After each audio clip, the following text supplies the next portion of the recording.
Bueno, mis hermanos y amigos, si abrieron la Biblia en Primera de Juan, capítulo 1, vamos a estar del versículo 5 al versículo 10.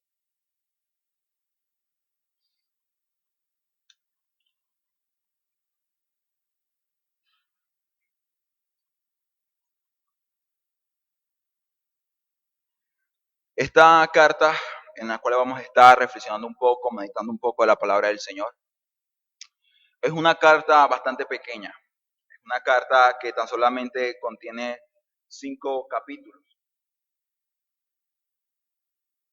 Y sin embargo, mi hermano, a pesar de ser una carta tan corta y pequeña,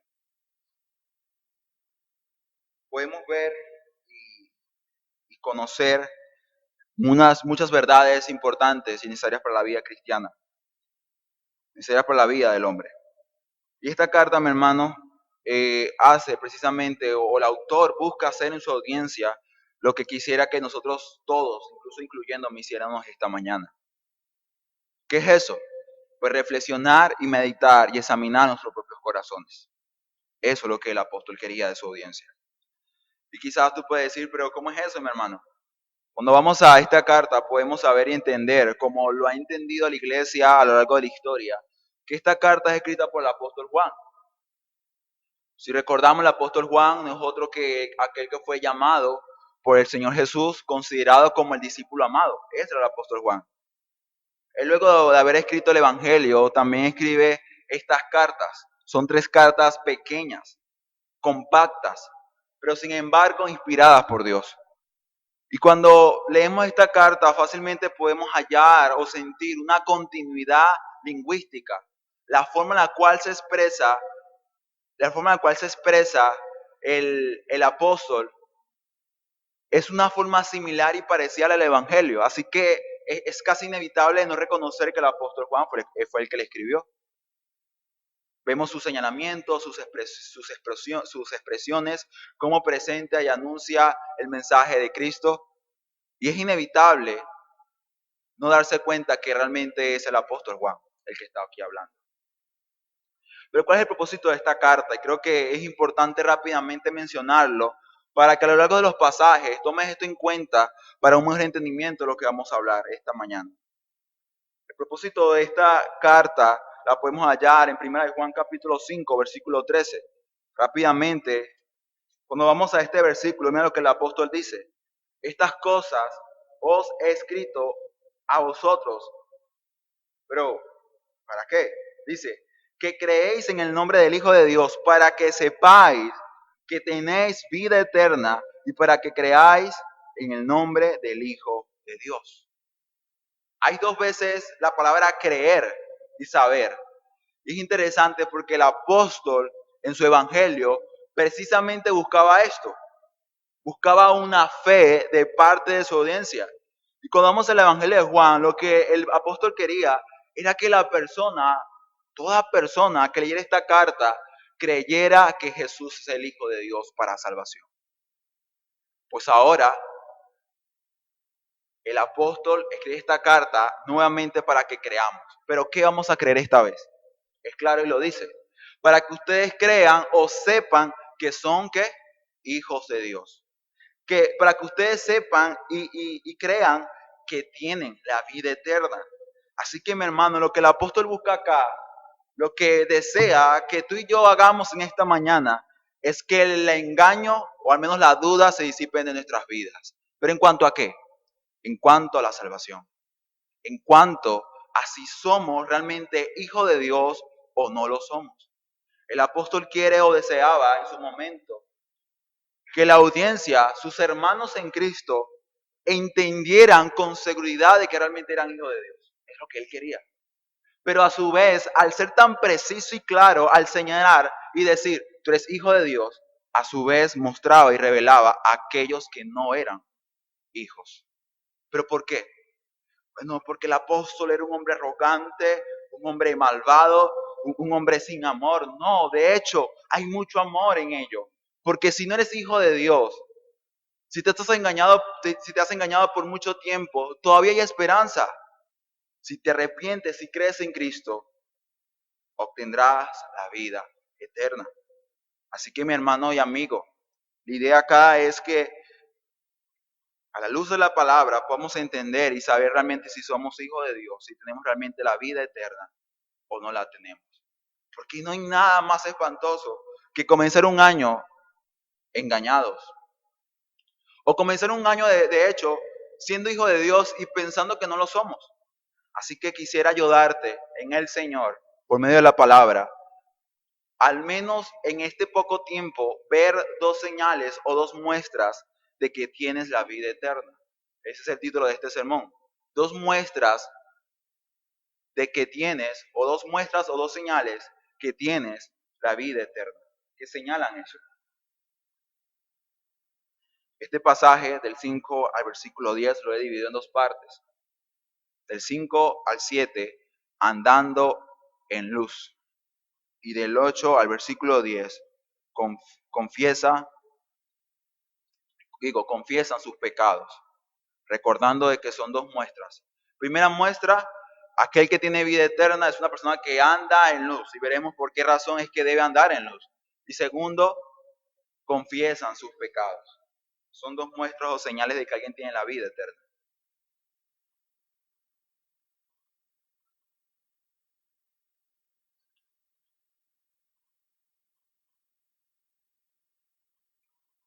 Vamos a leer el primer pasaje del 5 al 7, y así comenzamos, y dice la palabra del Señor.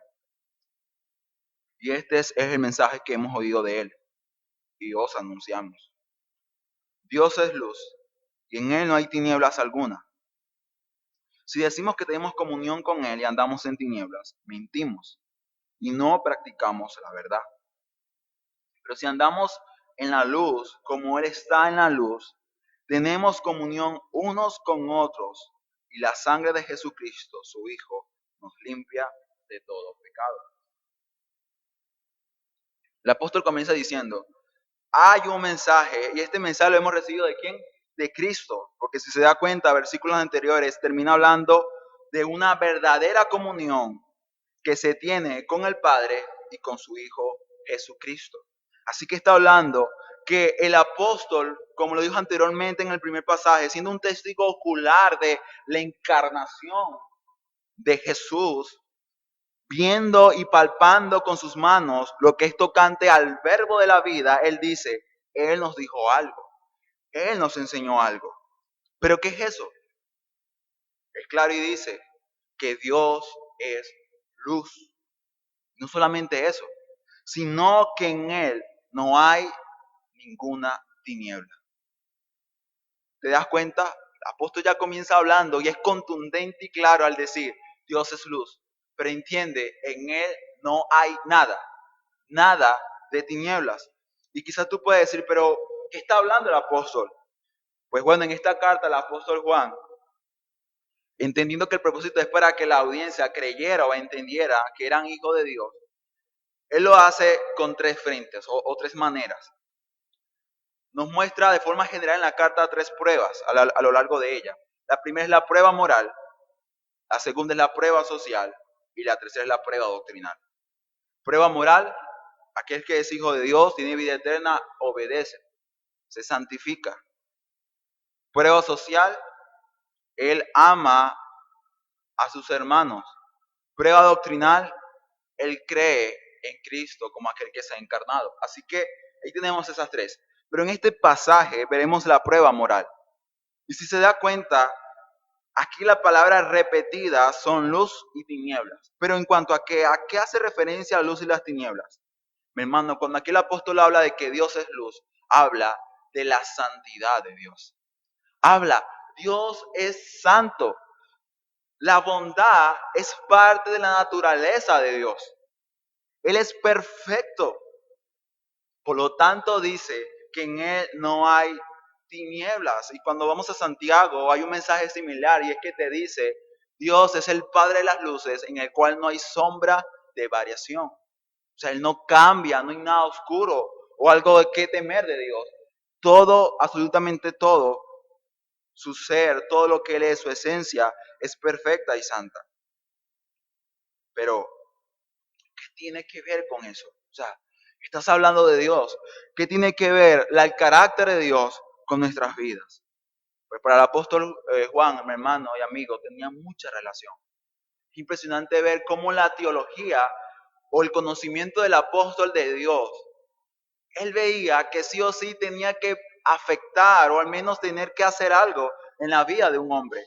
Por esa razón él se da cuenta y se traza una línea de lo que es Dios a lo que el hombre debe ser. En este caso el cristiano. Porque dice, pero si andamos, dice, si decimos, versículo 6, si decimos que tenemos comunión con Él, pero andamos en tinieblas, mentimos y no practicamos la verdad. Nuevamente Pablo es claro, dice, no sé si alguien quizás dice, yo tengo comunión con Dios, yo soy hijo de Dios, yo soy pueblo de Dios, yo soy cristiano, pero él anda en tinieblas, el tal es mentiroso, el tal se ha engañado. ¿Por qué? Porque en Dios no hay tinieblas. Y recuerda, si la luz es santidad y pureza, entonces las tinieblas señalan pecado, rebeldía, desobediencia. Las tinieblas, mi hermano, habla de la práctica del pecado, habla de andar, caminar, vivir en el pecado. Entonces lo que el apóstol quiere decir y aclarar es, oye hermano, si tú dices que eres cristiano y dices ser de Dios y tener comunión con Dios, entonces vive como Dios. Muestra en tu vida el carácter de Dios. Y quizás muchas personas se ofenden y cuando les dicen, oye, ¿por qué si tú eres cristiano, por qué hablas de esa manera? ¿Por qué te comportas de esa manera? Ten mucho cuidado con tu comportamiento. Y muchos dirán, es que tú eres legalista, tú eres fariseo. Pero mi hermano, no soy yo, no es el hermano, es Cristo, el Señor, por la palabra que te reta a ti a mostrar con tu vida lo que profesa con tus labios. ¿Sabes qué te dice la palabra acá, mi hermano? ¿Qué nos dice? ¿Qué nos dice a nosotros? Nos dice, si tú estás con Dios, entonces demuéstralo con tu vida. Y quizás por esa razón el apóstol es claro al decir, mienten y además no practican la verdad. O sea, no viven la verdad.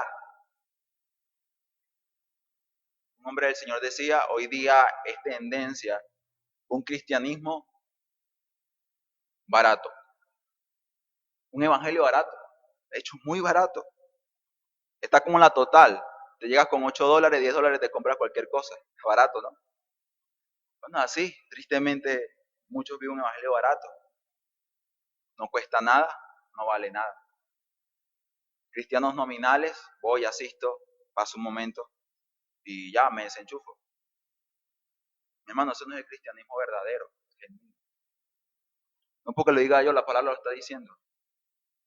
No simplemente diga, yo tengo comunión con Dios, yo soy cristiano, mira, me sé la palabra, la predico. Satanás también sabe muy bien la Biblia y sin embargo sigue siendo Satanás. El Señor dice su palabra. Si dice tener comunión con Dios, entonces camina con Dios. Que la luz de Dios se refleje en tu vida y en mi vida. Que cuando las personas caminen a tu lado y estén contigo, sean como el pueblo de Israel cuando Moisés descendía desde el monte. No podían ni siquiera verle porque veían el resplandor de la gloria de Dios en su rostro. Así deben ser nuestras vidas.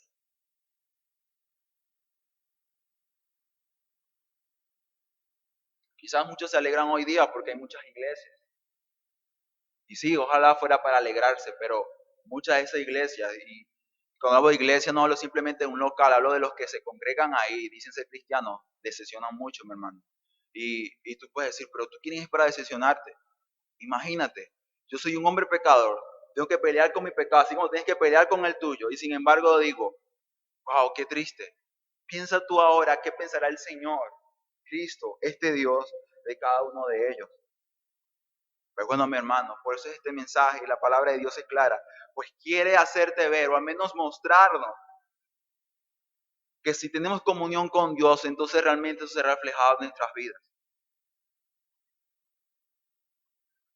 Dice, pero si andamos en la luz, mostrando una condicional muy distinta. Hay unos que caminan en tinieblas, otros que caminan en la luz. Pero ahora los que caminan en la luz, como Él está en luz, o sea, aquí en Dios, ¿qué sucede?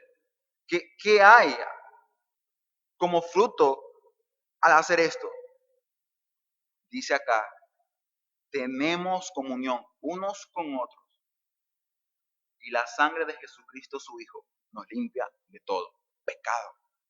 ¿Te das cuenta? Cuando realmente estamos anclados a Dios y cuando andamos con Dios y andamos en luz, dando frutos y muestra de que realmente somos hijos de Él, practicando y ejercitándonos en el fruto del Espíritu Santo, ¿qué sucede? Tenemos como fruto la comunión unos con otros. Y sabes, es interesante que sea esto. Yo sé que aquí no habla de la comunión entre hermanos precisamente, pero el apóstol Juan lo ve como algo entrelazado, como una cadena, los cuales a veces no pueden separarse. Y es que a veces nos preguntamos, ¿por qué razón yo no amo tanto a mi iglesia? ¿Por qué razón quizás no soporto de forma adecuada a mi hermano? ¿Por qué razón cuando voy a la iglesia a veces no me gozo o no me alegro? Y para de cantar muchas otras cosas más, porque esta comunión habla de comunión de iglesia, de comunión de hermanos. Y lo que el apóstol quiere hacer entender acá, por cómo lo expresa, es que cuando hay un problema con Dios, también hay un problema con tus hermanos. ¿Sabes por qué? Porque la sangre y el espíritu que los une es el Espíritu Santo y es la sangre del Cordero de Dios. A veces hay problemas horizontales con los hermanos. Y a veces nos preguntamos, ¿pero por qué? O sea, yo a veces caigo en lo mismo. Yo digo, Señor, mira a mi hermano me cae, wow, es difícil convivir con él. Pero Señor, a ti yo sí te amo, Señor.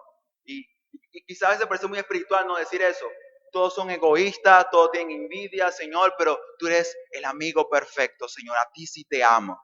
Pero a mis hermanos, no, Señor, perdóname, pero es que no los soporto. Parece espiritual, ¿no? Recuerdo cuando me peleaba con mi mamá, rebeldía mía propia, yo iba a Dios y le decía, Dios, es que tú sí me entiendes, Dios. Tú sí eres bueno, Dios, pero estaba peleado con mi mamá. ¿Acaso realmente yo podré tener comunión con Dios en ese contexto, en esa situación del corazón? No, porque ando en tinieblas, porque ando en rebeldía contra Dios. Pero sin embargo nos engañamos muchas veces pensando que puedo tener una relación perfecta con Dios cuando tengo problemas con alguno de nuestros hermanos. No, todo eso lo perjudica. La relación horizontal o vertical siempre están unidas y relacionadas una con otra. Pero date cuenta aquí de algo. O sea, tú puedes decir, ya va, pero Dios es luz, debo andar en luz porque Dios está en luz. ¿Qué significa eso? Que yo seré perfecto, que tengo que llenar perfectamente los estándares de Dios. No, porque si fuera por eso, realmente entonces nadie podría decir que tiene comunión con Dios. ¿Sabes? Lo que está hablando aquí mi hermano es de que la práctica diaria y que la marca distintiva de tu vida sea la gracia de Dios, sea la santidad de Dios, sea la justicia de Dios y sea el amor de Dios. Que el pecado en nuestras vidas sea algo accidental y que cuando suceda, como veremos en la segunda parte, nuestro corazón se aflija y que en arrepentimiento de genuino confesemos nuestros pecados. Porque mira lo que dice al final, dice, tenemos comunión unos con otros, pero dice también la sangre de Jesucristo nos limpia de todo pecado. ¿Te das cuenta? Aquí habla de limpieza, de purificación, pero ¿de qué? De nuestros pecados, de nuestras ofensas. Y sabes, esto está muy lejos de lo que muchos piensan. Bueno, ese cristiano se cree un santurrón, un santo. No. El verdadero cristiano debería ser el hombre más humilde de la tierra y reconocer que siempre falla, que siempre peca, que siempre ofende a su hermano y siempre ofende a Dios. Pero nosotros hoy no queremos reflejar eso, o al menos mostrar debilidad, queremos ser fuertes. Y ser el religioso o el fariseo de nuestra comunidad, o ser el fariseo de nuestra casa, o ser el fariseo de nuestra iglesia. Hermano, debemos ser limpios de nuestros pecados. Es triste, pero eso será hasta que muramos o el Señor venga por nosotros. Entonces el apóstol Pablo decía, ¿hasta cuándo ya me siento prisionero, encadenado? ¿Pero por qué? Porque Pablo tenía un problema con con la fornicación o un pecado escandaloso, no. Era porque cada día que Pablo vivía, veía cómo en su carne que habitaba y moraba el pecado, todavía será difícil cumplir perfectamente con la voluntad de Dios. Siempre había algo ahí. Quisiera Pablo que de nosotros. Pero mi hermano, hay esperanza, ¿sabes por qué? Porque cuando andamos en comunión con Dios y estamos con el Señor nos encarga de limpiar y purificar nuestras almas. ¿Acaso eso no es glorioso, mi hermano? Muchos decían, no, Pablo, tú te crees santo. Pero no, es que no, yo no he llegado todavía, pero corro como que si ya hubiese llegado, o sea, me extiendo por completo para llegar a la meta. Y mi hermano, en ese trabajo Pablo no estaba solo, estaba Cristo, el Señor, que le limpiaba de todo pecado.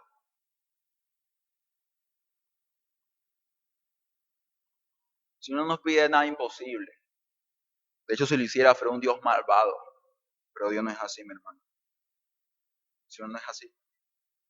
Él nos ayuda, Él nos consuela, nos anima, nos da la fuerza para continuar y seguir adelante.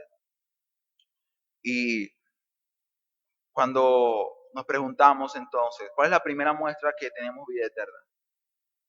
Pues bueno, esa muestra es que andamos y vivimos en la luz. Tenemos vidas llenas de Dios, tenemos vidas piadosas, vidas que glorifiquen y exalten su nombre. Ojo, no quiere decir que nunca hayamos quizás por el orgullo tomar una actitud no adecuada o por la envidia quizás hacer algo no adecuado o al menos sentir algo que no es correcto, porque para pecar no simplemente es hacer el mal, sino incluso sentirlo, como dice la palabra del Señor. Pero entonces, mi hermano y amigo, pregúntate, ¿yo ando en la luz? ¿Yo camino en la luz? ¿Yo me deleito en la presencia del Señor? Muchos quieren ir al cielo, pero a veces se les olvida que el cielo no es, en el cielo no hay discoteca, que no hay un bar, que, que no hay una tienda de ropa, que no hay comodidades, o yo sé, un jacuzzi, o limosinas que manejar. Pero sin embargo no me quiere ir al cielo. No, mi amigo. No te engañes, si al menos tú piensas que ser cristiano es asistir a la iglesia y ganar tu Biblia para arriba y para abajo. No hagas eso. ¿Sabes por qué? Porque si vivimos de esa misma manera, ¿sabes qué va a pasar? Vamos a morir engañados. La idea es que si entonces ve que tu vida realmente no refleja el carácter de Dios y en tu corazón realmente no está la semilla de Dios, el Espíritu de Dios, entonces puedas arrepentirte y creer en el Señor con todo tu corazón y entregar realmente tu alma a Él. Pero hay otra muestra, hay otra señal que confirma y debería dar seguridad al verdadero Hijo de Dios de que tiene la vida eterna y que es pueblo de Dios. Esta es el confesar nuestros pecados. Veamos a la segunda división, del versículo 8 al versículo 10.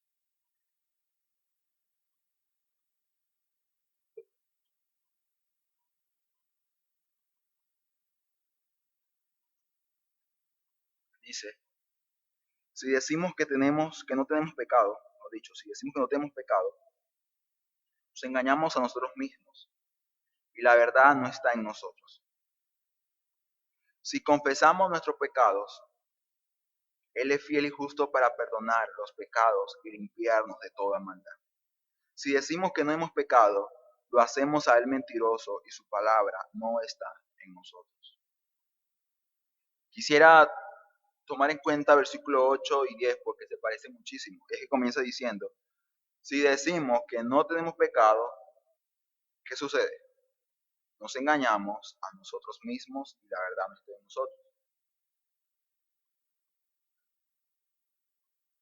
Acá el apóstol es claro y quiere hacer ver algo. Dice, aquel que realmente ha conocido al Señor, aquel que realmente tiene la vida eterna, aquel que realmente incluso anda en luz, muestra el carácter de Dios en su vida, es una persona que confiesa sus pecados. Y tú puedes decir, pero ya va, dijiste que andaba en luz y Dios es luz, Dios es santo. ¿Tú sabes cómo ser santo y aún sin embargo pecar? Hermano, acá está hablando si recordamos en cuanto a la luz, hablamos de andar en un caminar y una intención y un deseo de practicar la santidad, de practicar la piedad. y sin embargo hemos de pecar. Entonces, ¿qué pasa cuando un verdadero hijo de Dios peca? ¿Cómo él debe lidiar con ese pecado? ¿Qué debe hacer ese hombre del Señor? Pues dice acá claramente que debe confesar sus pecados. Pero hay un problema, y es que muchos de nosotros a veces decimos, no tenemos pecados. No tenemos pecados. Yo no he pecado. Y tú puedes decir, pero ya va, pero ¿cuándo fue eso? No sé si a ti te ha pasado, mi hermano, pero a mí me pasó hace muy poco. Me querían dar un consejo. Y yo decía, no, pero es que yo me esforcé. Jesús, pero no, es que yo no quería hacer eso. Jesús, no, es que yo me estoy esforzando. Repudiando, rechazando, resistiéndome. Después con el tiempo yo dije, ya va, no, tenían razón. Pero ¿sabes qué pasa? Dentro de nosotros, en nuestro corazón, hay un ser que siempre, hay un abogado. Pero oye, qué mal abogado tenemos. Porque él no se defiende en los méritos de Cristo Jesús, sino se defiende en una autojusticia y una justicia propia y no la de Dios. En nuestro corazón hay un abogado. Él quiere defenderte de cualquier acusación, de cualquier consejo o cualquier señalamiento de algo que has hecho mal. Y tú dices, no, es que yo no he hecho nada malo, yo no he pecado, yo no he hecho esto. Y cuando hacemos esto, ¿sabes qué hacemos, mi hermano? Hacemos lo que dice acá. Decimos que no tenemos pecado. No pecamos, no pecamos. Y ahí está el problema, porque eso es una clara muestra de orgullo. Oye, mi hermano, creo que esto fue... No, es que yo no quería hacer eso. O fue culpa de otro. ¿Sabes qué hacemos cuando nos justificamos, cuando nos molestamos, cuando nos dicen algo, cuando incluso nos aislamos de lo que muy bíblicamente se reconoce como lo que es la rendición de cuentas, porque no estamos dispuestos a que otros vean nuestra vida y nos aconsejen y nos exhorten en el Señor? ¿Pero por qué? Porque nosotros decimos, no hemos pecado, yo no he cometido pecado. ¿Y sabes qué pasa cuando hacemos eso, mi hermano? Tú y yo lo hacemos. Dice claramente el pasaje, dice, nos engañamos a nosotros mismos. Pero peor aún, dice, la verdad no está en nosotros. ¿Te das cuenta? La palabra de Dios, cada enseñanza, no es simplemente para leerla o predicarla. No solamente para presumir y decir, yo me sé la Biblia completa, es para que ella habite en nuestro ser, para que ella habite en nosotros. ¿Y sabes qué pasa cuando el Evangelio del Señor habita en nuestro corazón? Cuando realmente el Evangelio de Dios marca nuestras vidas, mi hermano. Cuando realmente la ha marcado, vivimos una vida de humildad. Eso es lo que pasa. Pero te digo, aún sin embargo, siempre el abogado quiera defendernos. Siempre, siempre. Así que mi hermano, hemos de examinarnos realmente y decirle, Señor, de cuántos pecados que yo he cometido en este año yo me he autojustificado y defendido. Señor, de cuántos pecados yo no estuve realmente dispuesto a confesarlos y arrepentirme de cada uno de ellos. Y aún peor todavía, porque si cuando pecamos no confesamos nuestros pecados, ¿sabes qué sucede? Le decimos al Señor, a Dios, tú eres un mentiroso, ¿sabes? Dios, tú mientes, tú eres mentiroso. Y wow, qué atrevimiento, ¿no? De parte de nosotros a decirle, Dios, eres un mentiroso. Esta semana lo dice. Le dije, Dios, estás mintiendo. Dios, tú dices que yo soy un pecador, que en mí habita el mal, que toda mi vida, incluso en ti, Señor, tendré que luchar contra mi orgullo, contra mi falta de honestidad, contra mi pereza. Y sin embargo, cuando la palabra me confronta y cuando un hermano me exhorta, yo digo, yo no he pecado. Y cuando hacemos eso, le decimos a Dios, Dios, tú estás mintiendo. Tú dices que, o sea, Dios, tú dices que yo soy pecador y yo digo, no, me rehúso a reconocerlo, yo no soy pecador. Hermano, el orgullo, el orgulloso normalmente dice que no lo es. Él dice que es humilde. que en Él hay humildad, que en Él hay serenidad. Pero si cuando comete un pecado, Él ni siquiera está dispuesto a escuchar el consejo, es una muestra de que realmente se está engañando. Se está engañando y está diciendo a Dios, Dios, tú eres un mentiroso. ¿Sabes? El Evangelio habla de pecadores rescatados, habla de siervos inútiles, habla de personas que eran incapaces de hacer algo que agradaba a Dios y que Dios fue el que les levantó y le dio de su espíritu para que vivieran en buenas obras, exaltando y glorificando el nombre de Dios. ¿Y sabes qué pasa luego con nosotros? Somos como los niños pequeños. Comenzamos con las rueditas, pero ya luego las quiero quitar. Quiero andar solo. No quiero que nadie me ayude. Hermano, así no se vive el Evangelio. Tú puedes tener años en el Evangelio. Puedes haber leído toda la Biblia y sin embargo vas a necesitar de Cristo, de tu iglesia, de tus hermanos. Incluso de un incrédulo que conociendo la verdad puede decirte, mira, eso no está bien.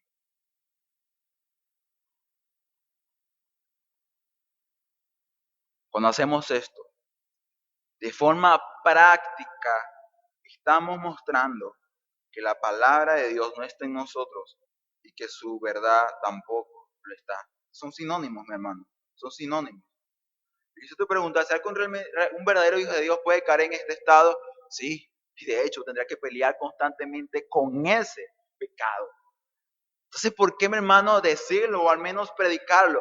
Porque si realmente es así, y el Señor lo dice que es así, entonces debemos en el Señor mortificar ese pecado para no practicar ese pecado.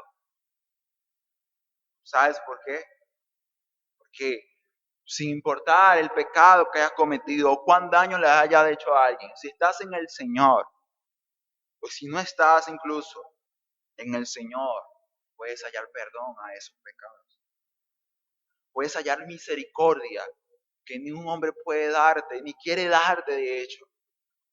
Por algo David le dijo al Señor, no, Señor, quiero que mi castigo esté en tus manos. Señor, no quiero que el hombre me castigue, que él busque justicia porque él no tiene compasión, él no tiene misericordia, pero Señor, tu misericordia realmente es grande. Hermano, David fue muy astuto, David fue muy inteligente, pero ¿sabes por qué? Porque conocía a Dios, sabía quién era Dios. Así que mi hermano y amigo, quisiera que reflexionáramos y nos preguntáramos realmente con humildad y honestidad. Yo ando en la luz. Yo confieso realmente mis pecados. Realmente me arrepiento de cada uno de ellos. Hay que tener mucho cuidado si practicamos la justicia o practicamos el mal. Tú dirás, pero ¿cuál es la diferencia de pecar y practicar el pecado? Muchísimo. Si yo le digo a usted, yo practico fútbol, sala, es porque yo voy los días que hay práctica. Me pongo las botines, me pongo la ropa y comienzo a practicar. Desde mi casa no puedo practicar. Desde la cama tampoco. No puedo hacerlo. Yo voluntariamente voy y trabajo en ello. De igual manera, pregunta si estamos realmente trabajando en la piedad y en la justicia. Y si estamos incluso dispuestos a pagar el precio de lo que significa andar en luz. ¿Sabes? El precio es alto.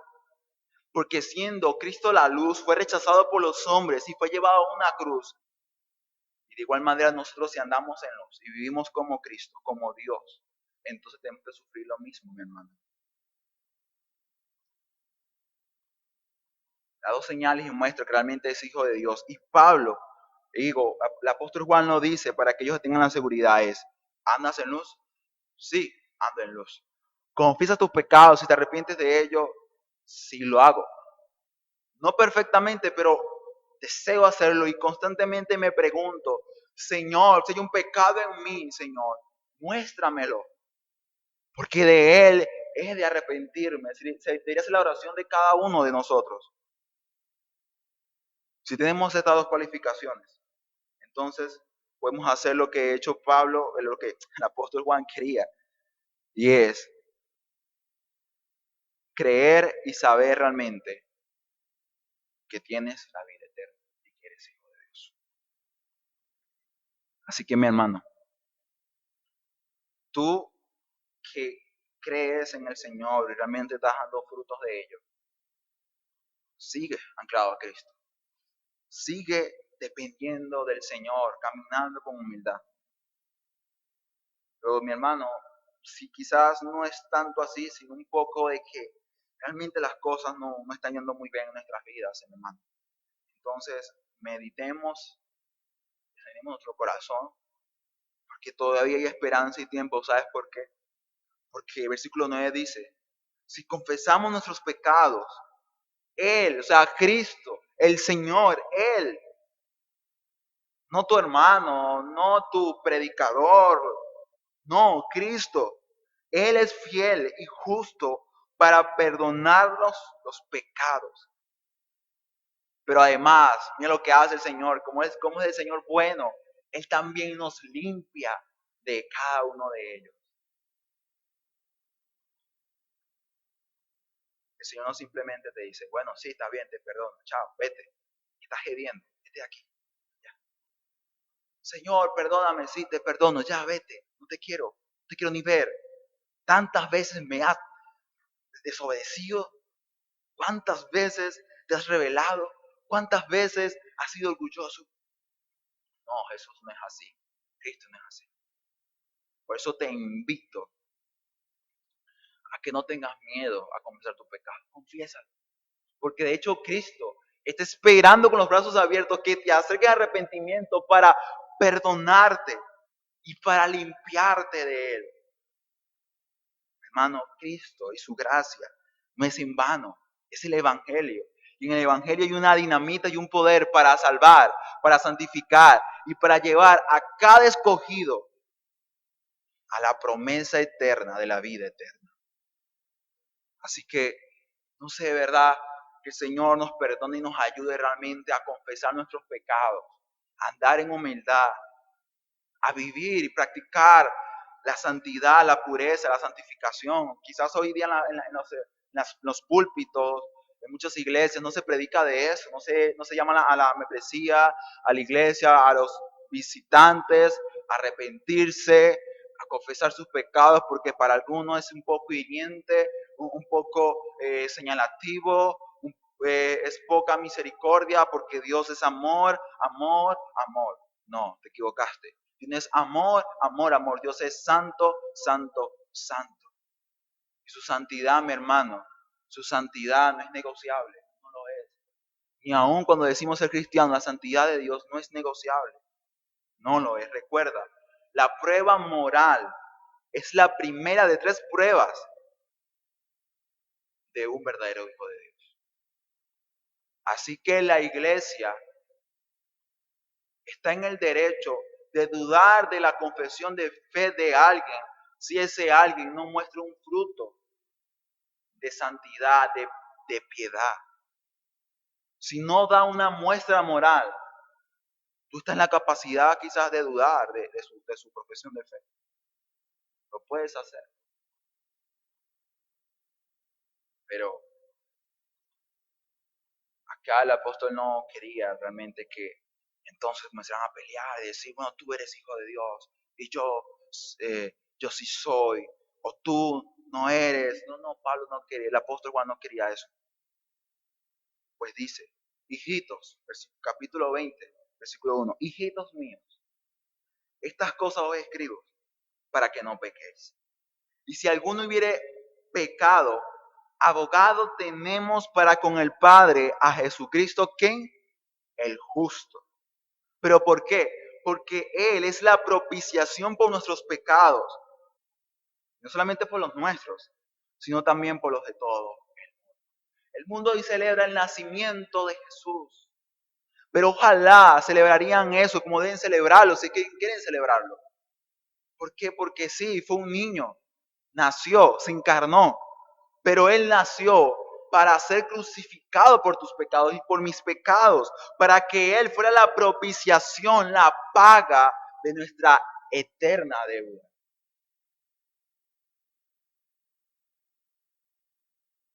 Pablo quería asegurarse que los hermanos pudieran ver, tienes que vivir en santidad, pero nunca dejar de vivir una vida de arrepentimiento. Siempre arrepiéntete de tus pecados.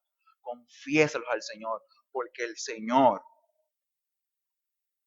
es la propiciación de cada uno de ellos. Mi hermano, Cristo, el Señor, su sacrificio es tan eficaz, tan poderoso. Amigo mío, hermano mío, que cubre tus pecados del hoy, del mañana también. Los del pasado también. Todo lo cubre. ¿Por qué? Porque en Él se vació la ira de Dios. Y perfectamente lo fue, como para que nosotros ahora, estando en Cristo y creyendo genuinamente en Él, podamos estar exentos del castigo y la ira que todo pecador, por ser pecador, se merece. Así que, mi hermano, todo lo que entreteje y une acá es el Evangelio. Es todo Evangelio. Todo esto fluye del Evangelio. Estas demandas, estos señalamientos, estos contrastes de ser o no ser, todo esto fluye del Evangelio. Pues el Evangelio muestra tu incapacidad, tu pecado, tu estado ante Dios, tu verdadero estado ante Dios, pero también te muestra a Cristo como el Salvador del mundo, como el Cordero que fue inmolado por ti y por mí. Por lo tanto, mi hermano,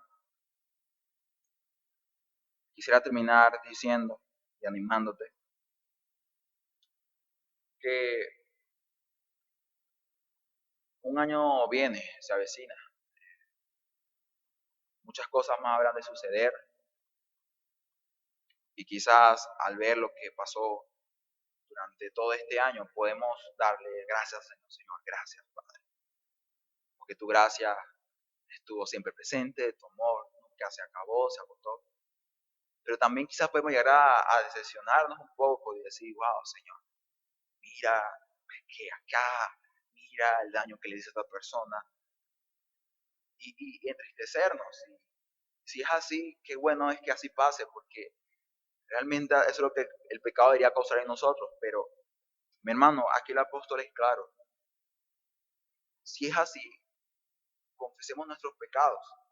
Si es que ya no lo hemos hecho, ojo, porque si te arrepentiste genuinamente, no hay por qué arrepentirse del mismo pecado 3, 5 veces, porque el Señor quiere perdonarte, quiere hacerlo.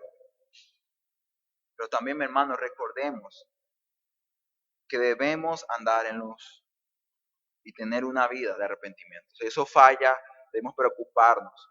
Porque si quizás no es un señalamiento de que no somos hijos de Dios, quizás sí sea una muestra de una decadencia espiritual. Y cuando estamos en ese estado, no podemos gozar de los beneficios que el apóstol Juan quería que estos hermanos tuvieran al poder garantizar y sentir esa seguridad de ser hijos de Dios.